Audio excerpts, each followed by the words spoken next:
What is happening, ladies and gentlemen? Welcome back to another episode of Why You Should Love with me, the Lonesome Router. Today I got another little treat for you guys. Today we are doing Why You Should Love on Resident Evil 6. I can tell your faces already. You're thinking, Jordan, really? You're going to try and convince us to play why to love that game? Gotta admit, Resident Evil 6 is definitely, as far as Resident Evil games go, definitely one of the downsides of the whole series, because a lot of people did not enjoy Resident Evil 6 at all, and they found it was definitely easily the worst one of the bunch. Personally, I really loved it, but then again, not everyone has the same opinion, but I'm going to give you my reasons as to why you yourself should love it. So, here we go. Let's get this thing started. In this game, this actually does, in a sense, is quite helpful with the whole series, especially as number 4 was one of the biggest games. Leon S. Kennedy returns as definitely one of the most favoured Resident Evil characters to date, especially due to his role back in Resident Evil 2 and Resident Evil 4. And the good thing, one of the main points about Resident Evil 6, though, is it does carry on and show what's happened to Leon ever since the happenings of Resident Evil 4, and also explains what happened to him after the film Resident Evil Damnation as well, which is quite cool. So it shows the ongoings after that. But yeah, also obviously besides Leon, it shows the continuations of Chris as well, which is quite cool because it continues on from 5 and stuff like that, and shows on how his character develops and stuff like that. And basically my point is that it actually does continue the storyline quite well. Obviously then again, the storyline's quite confusing and stuff, but it is there and they do continue on. They don't like abandon the storyline and continue with a new one. They do continue with the people keep going. So it's quite cool.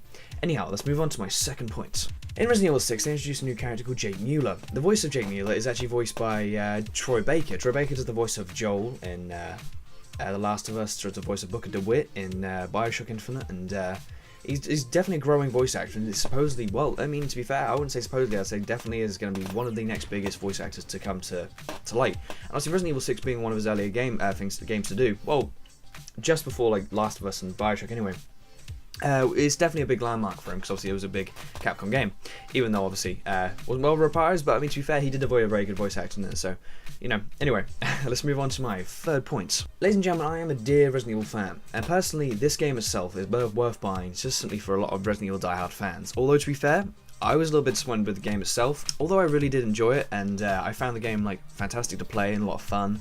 I do understand why a lot of people were disappointed due to the fact that it doesn't explore the whole horror genre as meant to, but still nonetheless is a fantastic game.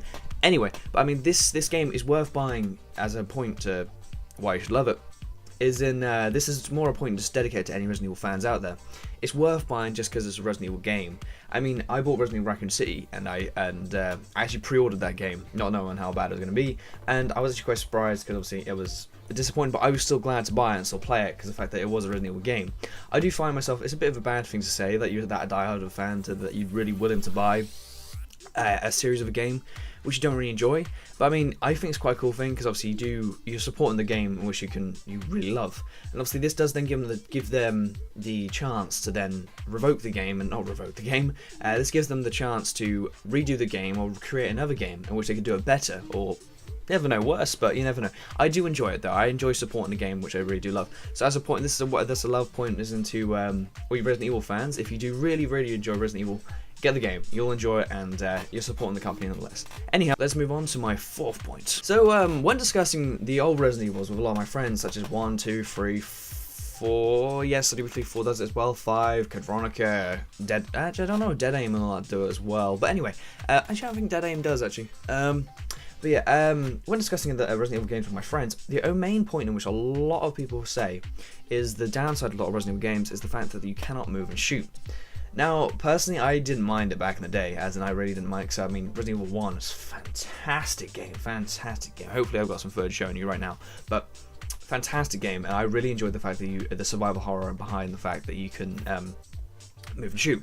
As it was just fantastic. It gave you had to stretch you, besides obviously having to do games like normally, like run around shooting stuff, like if you're in a survival aspect, you also have to plan out how you're going to do it and stuff like that. I personally like the whole not moving and shooting, but I guess in a point, this is more of a point towards people in which aren't a Resident Evil fan in a sense and just enjoy the normal shooters.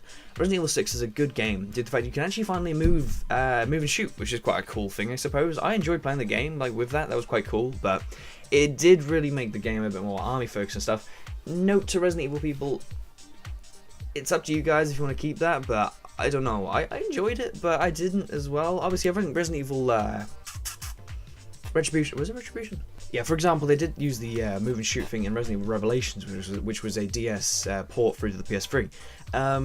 yeah, so obviously they did do the game quite well, and Resident Evil Revelations was probably a far superior game to Resident Evil 6, but nonetheless both games were very good. Even though Revelations also had aspects of like a first-person shooter, which, like, not first-person, third-person shooter, which was very like action-based rather than horror, but nonetheless it did do very well, and you know what I mean.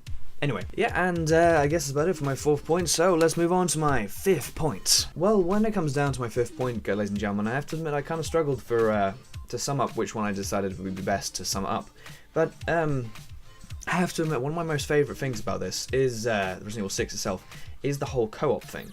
Now you may be thinking, Jordan, this isn't new, they've been doing it since Resident Evil 5, and hell, you could even do it in Resident Evil Raccoon City if you could figure out how to, so obviously it was online and I was being silly. But yeah, yeah, I mean, they've been doing it for a while now, but this one kind of gives it a unique kind of aspect.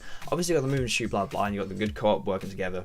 One of the things I really did enjoy about this game was, yeah, there's a game mode in which was introduced in Resident Evil 6 called Agent Hunt, which is quite cool, in which you actually become a monster yourself, as in you're able to control one of the monsters within the game. So you can go around trying to attack the other players online that are actually playing, and it's actually genuinely quite a fun thing to do. Obviously, yeah, with Resident Evil 6 being not the most popular of games, not many people did actually play with the online turned on, so not many people did actually have the chance to play as the monsters. I actually struggled myself to find a couple of games, but hopefully I'll be able to show you guys some footage somewhere around here right now. But yeah, and as a final sub point, just to finish this off, my final point would be, this is just a sub point, so don't count this as point 6, this is a mini one. The voice of Chris Redfield is Roger Craig Smith. Roger Craig Smith is well known for his voice of Chris Redfield and recently as Batman as well.